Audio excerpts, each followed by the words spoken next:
Ayu teh dimimitian dengan memperlihatkan seorang gadis bernama Zoe. Ini parasnya, di mana beliau baru saja mendapatkan warisan berupa mobil dari almarhum sang ayah.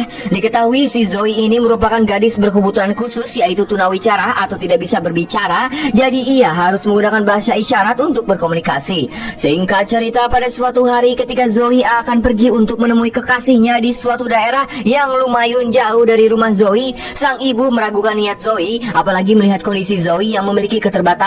Walaupun begitu, Zoe tetap semangat dan tidak mau menjadikan kekurangannya sebagai alasan untuk tidak bisa hidup seperti orang normal. Melihat semangat dari anaknya yang penuh energi, sang ibu pun hayang atau embung mau tidak mau harus mengizinkannya pergi.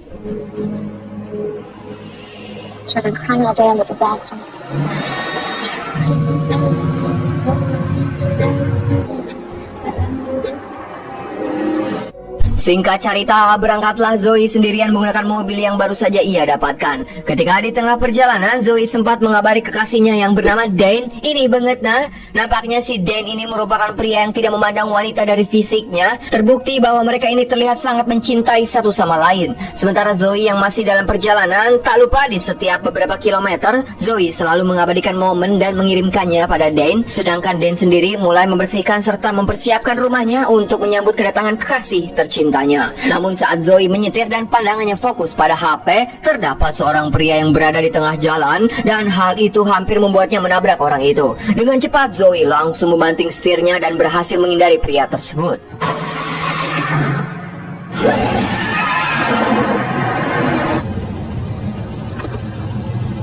Akan tetapi saat Zoe melihat ke arah samping, tiba-tiba datang segerombol gangster yang sedang mengejar pria lain menggunakan mobil pick up. Tak hanya mengejar, mereka juga dengan teganya ngegeleng alias melindas pria malang itu tanpa ampun.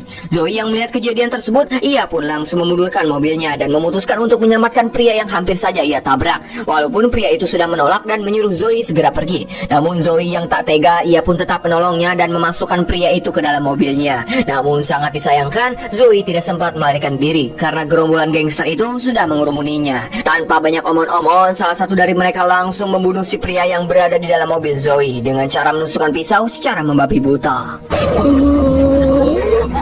Should be a commandment. Come on. Fucking dead. Nah.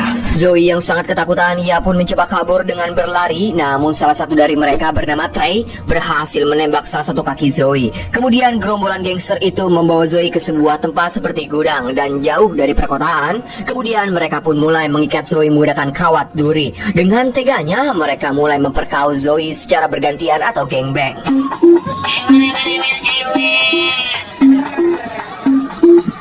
Sementara di rumahnya Dan, ia pun mulai khawatir, kok sampai sekarang ayang aku belum juga datang-datang. Kemudian Dan kembali memeriksa foto-foto yang dikirimkan Zoe.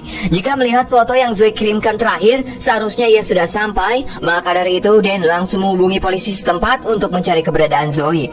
Singkat cerita, malam pun poek, Trey si pria bejat mulai memperlihatkan kepada Zoe yaitu tangkurak saudaranya yang ia simpan di dalam kulkas. Kemudian ia bercerita bahwa dulunya keluarga Trey merupakan pemburu bagi orang-orang suku Indian, di mana suku Indian ini merupakan penduduk asli Amerika, dan kedua orang yang tadi mereka bunuh juga, jika dilihat-lihat dari tampangnya sepertinya mereka adalah orang Indian. Setelah itu, Trey dan temannya bernama Wes mulai melakukan taruhan. Jika Trey menang, Trey akan memiliki Zoe sepenuhnya, dan ia bebas mau melakukan apapun kepadanya. Begitupun sebaliknya, jika Wes menang, maka Wes akan memiliki Zoe sepenuhnya.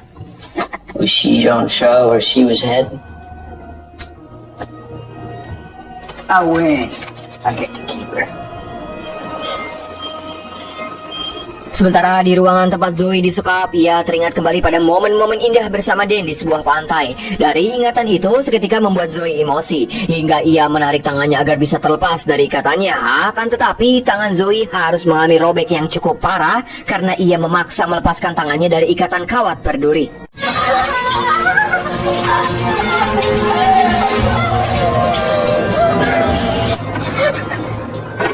Sementara Wes akhirnya berhasil memenangkan taruhan dan sekarang Zoe akan menjadi miliknya. Sementara Zoe yang berusaha keluar dari tempat itu, kebetulan Wes melihat Zoe yang sudah terlepas dari ikatannya. Kemudian Wes langsung mengejarnya dan berhasil menangkap Zoe kembali. Setelah itu ia langsung menusuknya menggunakan pisau belati tepat mengenai cangkeng Zoe. Pada akhirnya Zoe pun harus tewas.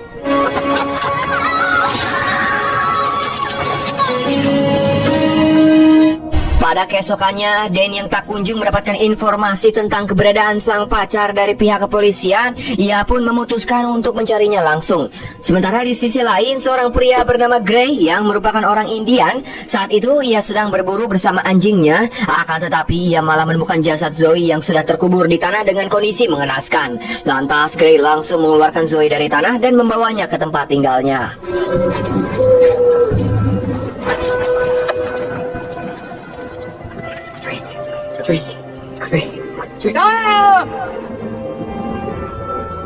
Pada malam harinya, Gray mulai melakukan ritual ala suku Indian untuk memanggil kembali roh Zoe. Dikarenakan Zoe dibunuh oleh orang-orang yang memburu suku Indian, yang datang malah bukan cuma roh Zoe, tetapi roh leluhur Indian yang memiliki kekuatan besar ikut datang dan masuk ke tubuh Zoe. Sehingga tubuh Zoe bisa melayang dan sempat menghantam Gray hingga ngajengkang. Namun Gray bisa menangani itu dengan mantranya yang membuat tubuh Zoe kembali tenang.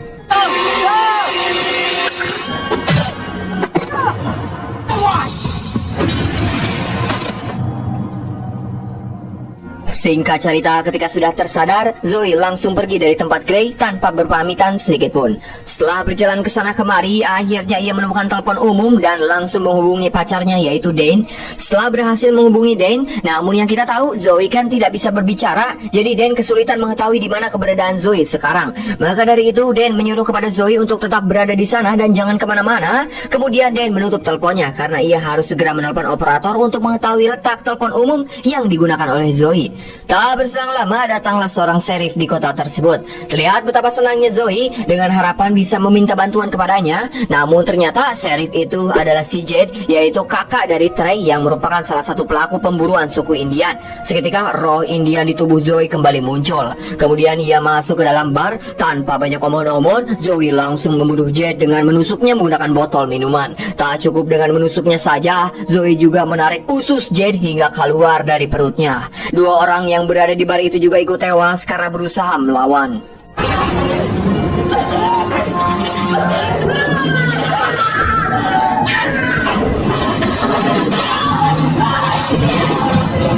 Setelah mengetahui keberadaan dari nomor telepon umum yang dipakai Zoe, akhirnya Dan langsung datang ke lokasi. Akan tetapi di sana sudah banyak pihak polisi yang mengamankan bar itu. Kemudian ia bertanya dan menjelaskan pada salah satu sheriff bahwa dirinya sedang mencari sang kekasih. Lantas si sheriff menjawab, tidak ada wanita yang menjadi korban di bar itu, malah pembunuh atau pelakunya lah yang seorang wanita. Mendengar kabar tersebut, Dan tentu saja tidak percaya jika Zoe yang melakukannya, karena ia sudah mengenal Zoe luar dan dalamnya. Tentu saja ia tidak mungkin melakukan hal buruk seperti ini, dan mengatakan bahwa Zoe juga tidak sanggup untuk menyakiti lalat.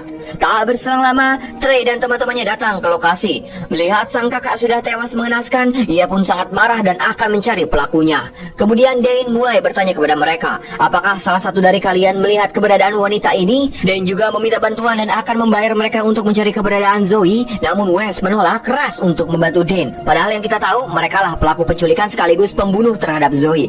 Dan yang tetap kekeh ingin bertanya dan meminta bantuan hingga membuat Wes marah, dan hal itu hampir saja terjadi keributan. Beruntung datang seorang sheriff yang berhasil melerai mereka semua dan langsung mengamankan Dan masuk ke dalam mobilnya. Sementara pada keesokan harinya, Zoe terbangun di sebuah gubuk. Di tempat itu, Zoe menemukan beberapa peralatan seperti gunting rumput dan sebuah panah. Seketika membuat roh yang ada di tubuh Zoe berniat menggunakan panah itu untuk melakukan balas dendam. Di sisi lain, Trey bersama barudak tongkrongannya mulai mendatangi lokasi Zoe dikubur. Ternyata jasad Zoe sudah tidak ada di sana. Mereka semua merasa kebingungan karena Wes masih sangat ingat bahwa ia sudah benar-benar membunuhnya. Dikarenakan mereka semua sekarang mulai terancam, mereka pun berniat akan pergi dari daerah itu. West, why didn't you scout? That ain't the work of a gut eater. I don't know what. Sure, Trey. Trey dan beberapa temannya terlebih dahulu menghilangkan seluruh barang bukti dan membuangnya di sebuah tempat, sedangkan Creed mulai mengemasi barang-barang di rumahnya. Namun ketika mau berangkat, Creed dibuat terkejut melihat ban mobilnya sudah kempes dan tertancap beberapa anak panah. Karena ketakutan, ia pun mencoba menelpon Trey. Sayangnya Trey tidak mendengar karena saat itu ia sedang sibuk menghilangkan barang bukti. Tak berselang lama, Zoe muncul dari arah belakang sambil membawa panah di genggamannya. Tanpa banyak omong-omong, Zoe langsung membunuh Creed dengan membabi buta.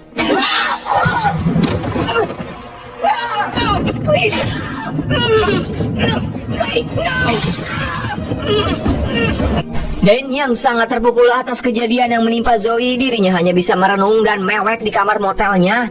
Aku tak tahu harus berbuat apa lagi. Ia juga sangat menyesal karena tidak bisa menjaga kekasih yang sangat ia cintai. Ternyata Zoe juga sudah berada di sana sambil mendengarkan tangisan dari Dane. Namun ia tidak mau memperlihatkan kondisinya kepada Dane. Saat Dane berada di kamar mandi, ia melihat di kaca terdapat sebuah tulisan "Please forget me" yang artinya tolong lupakan aing. Sekilas ia juga melihat Zoe yang berada di depan rumahnya. Namun saat akan keluar, tiba-tiba Trey dan teman-temannya sudah berada di sana dan langsung memukul Dan hingga pingsan.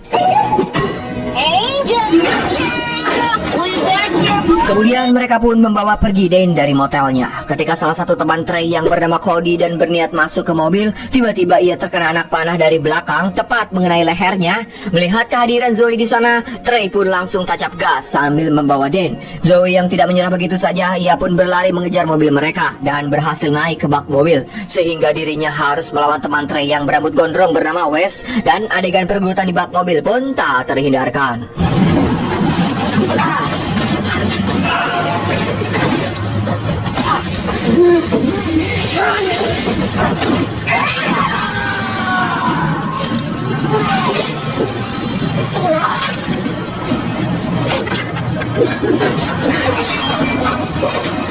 Zoe yang sudah berhasil menumbangkan Wes, namun saat ia akan membunuhnya, tiba-tiba Trey menginjak pedal remnya sehingga membuat Zoe ngamplang ke jalan. Tanpa pikir panjang, Trey langsung ngegeleng Zoe dengan mobilnya. Akan tetapi Zoe tidak tewas begitu saja. Ia masih bisa bangkit dan seperti tidak memiliki rasa sakit sedikit pun pada tubuhnya. Digeleng doang mah nggak ngaruh dak. Malahan Zoe menangis sambil berteriak karena dirinya tidak dapat menyelamatkan sang pacar. Trey dan teman-temannya yang melihat itu hanya bisa kebingungan sambil ketakutan karena sekarang Zoe bukanlah manusia biasa lagi.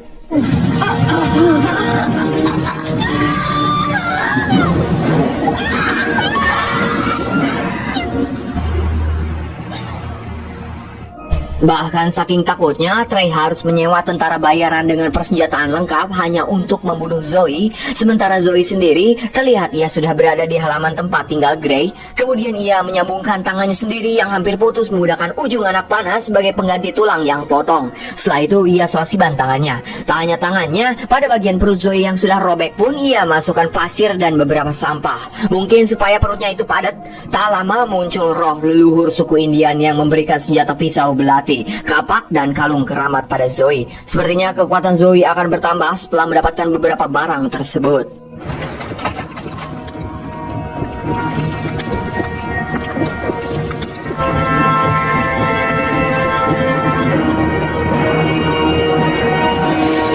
Sekarang Dane sudah menjadi tawanan Trey dan baru Dagna. Karena kan si Cody sudah tidak tahan dengan anak panah yang menancap di lehernya. Dengan diam-diam ia pun pergi dari markas menghindari mobil temannya. Akan tetapi baru juga beberapa meter berjalan, tiba-tiba Zoe muncul di hadapan Cody sambil membawa tombak. Cody yang melihat Zoe di hadapannya, ia pun langsung menambah kecepatan mobilnya dengan harapan bisa menabraknya. Namun Zoe berhasil membunuh Cody terlebih dahulu dengan menancapkan tombaknya tepat mengenai Cody. Alhasil mobil yang dikendarainya harus ngaguling. Dan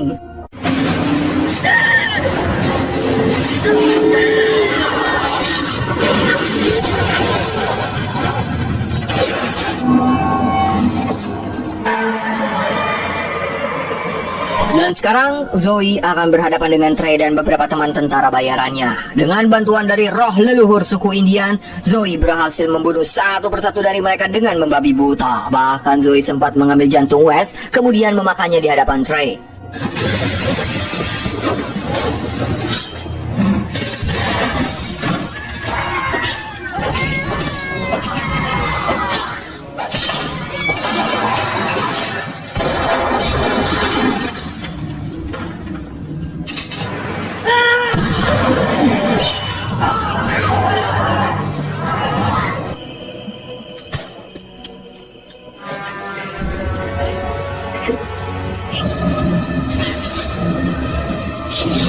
Setelah melihat Zoe yang kuat sambil mengucapkan "Walk in hell", Di sini Trey baru ngeh alias baru sadar kalau Zoe ternyata sudah dirasuki oleh roh dari suku Indian. Namun tak berselang lama datang si sheriff ke tempat tersebut. Kesempatan itu ia gunakan untuk melarikan diri, di mana Trey berpura-pura ketakutan sambil berlari ke arah si sheriff. Dan tiba-tiba Trey langsung menembak si sheriff agar dirinya bisa kabur. Setelah berhasil melarikan diri, Trey segera mendatangi kediaman Gray. Tujuannya untuk mencari tahu bagaimana menghentikan Zoe. Sesampainya di sana, Trey langsung mengancam Gray dengan menodongkan senjatanya. Namun Gray juga tidak tahu cara menghentikan Zoe. Ia hanya memberitahu mungkin saja dengan mengubur beberapa tengkorak yang Trey simpan di dalam kulkas bisa mengeluarkan roh leluhur suku Indian dari tubuh Zoe. Ternyata tengkorak-tengkorak itu adalah korban-korban dari kekejaman Trey dan keluarganya. Setelah mengetahui caranya, Trey kembali pulang untuk mengambil tengkorak-tengkorak yang ia miliki. Kemudian ia langsung menguburkan semua tengkoraknya. Namun Trey sadar terdapat satu tengkorak yang hilang. Ternyata tengkorak itu sudah berada di tangan Zoe. Dengan keadaan yang sudah terpojok, mau tidak mau Trey harus melawan Zoe menggunakan gergaji mesin sebagai senjata. And turn it.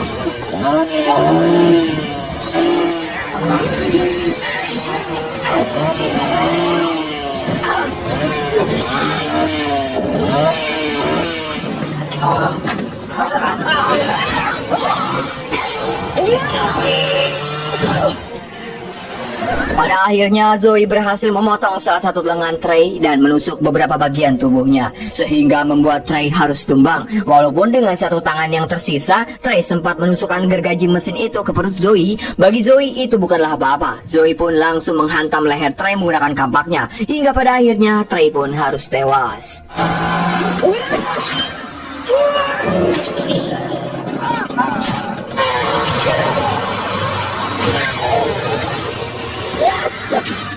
Tak berselang lama, Dan datang ke tempat itu. Betapa terkejutnya ia ketika melihat Zoe yang masih hidup, namun dengan kondisi tubuh yang sudah terpotong setengah, di mana pada saat itu Zoe mencoba mengubur dirinya sendiri. Melihat kondisi Zoe yang sudah tidak bisa diselamatkan, Dan akhirnya memutuskan untuk membantu Zoe supaya dirinya tidak tersiksa lagi, yaitu dengan cara membakarnya, dan Zoe bisa mati dengan tenang. Sebelum dibakar, Zoe mengatakan dengan bahasa isyarat, "Ikan hiu makan tomat, I love you teureun-eureun." Dan menjawab, "I love you too baby." Kemudian Dan mulai menyiram Zoe menggunakan bensin dan mulai membakarnya menggunakan listrik lampu. Akhirnya sekarang Zoe bisa pergi dengan tenang.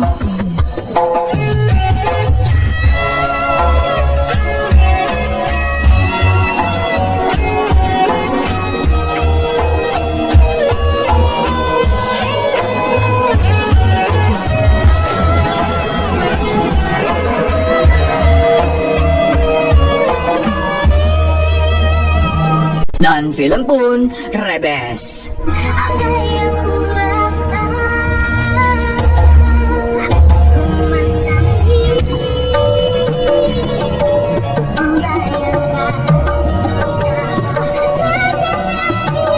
Guys, mungkin segitu info di pusat mengabarkan. Bila ada salah kata selebihnya saya mohon maaf. Binal aizin wal faizin. Selamat merayakan Hari Raya Idul Fitri 1445 Hijriah. Saya Dharma yang bertugas di pedalaman suku Maya mengucapkan hatur nuhun, dan tak luput saya selalu mendoakan kalian semua diberi kesehatan selalu, dilancarkan rezekinya, dipermudah segala urusan. Silakan Bapak Hansip closingan. Wassalamualaikum bro. Atas namanya.